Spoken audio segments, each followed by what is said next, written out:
Կաթոլիկ աշխարհը հրաժեշտ է տալիս ապրիլի 21-ին վախճանված Հռոմի Ֆրանցիսկոս Պապին։ Քահանայապետի աճյունը տեղադրվել է Սուրբ Պետրոսի տաճարում, որտեղ արդեն այցելել եւ հանգուցյալ Պապին վերջին հրաժեշտն են տվել բազմաթիվ ուխտավորներ, այցելուներ։ Քահանայապետի մահվան կապակցությամբ Գարեգին II ամենայն հայոց կաթողիկոսը ցավակցագիր է հղել։ Վեհափառ հայրապետն ընդգծել է, որ հայ ժողովուրդը երախտագիտությամբ է հիշում հայոց ցեղասպանության 100-րդ տարելիցի առթիվ Սուրբ Պետրոս տաճարում մատուցված պատարագը, Սուրբ Գրիգոր Նարեկացուն տիեզերական վարդապետ հռչակելը, ինչպես նաև Պապի Հայաստան այցելությունը։ Ամենայն հայոց կաթողիկոսն իր աղոթքն է վերառաքել առ Աստված երջանկահիշատակ Պապի հոգու հանգստության եւ խաղաղության, ինչպես եւ ողջ կաթոլիկ եկեղեցու հոգեվոր դասի եւ հավատացյալների մխիթարության համար։ Ապրիլի 26-ին նախատեսված է քահանայապետի հուղարկավորության արարողությունը։ Սուրբ Աթոռի արարողակարգի բաժինը հայտնել է, որ թաղմանը մասնակցելու են պետական ու եկեղեցական առնվազն 130 պատվիրակություններ, այդ թվում մի քանի տասնյակ պետությունների ղեկավարներ ու միապետեր։ Ամենայն հայոց կաթողիկոս Գարեգին II նույնպես մեկնել է Հռոմ մասնակցելու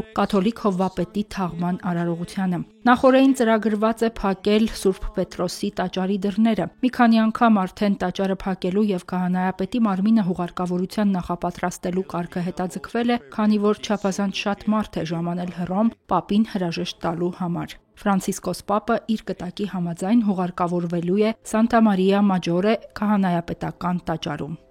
Հերմինե Հակոբյան, Եկեղեցական կյանք։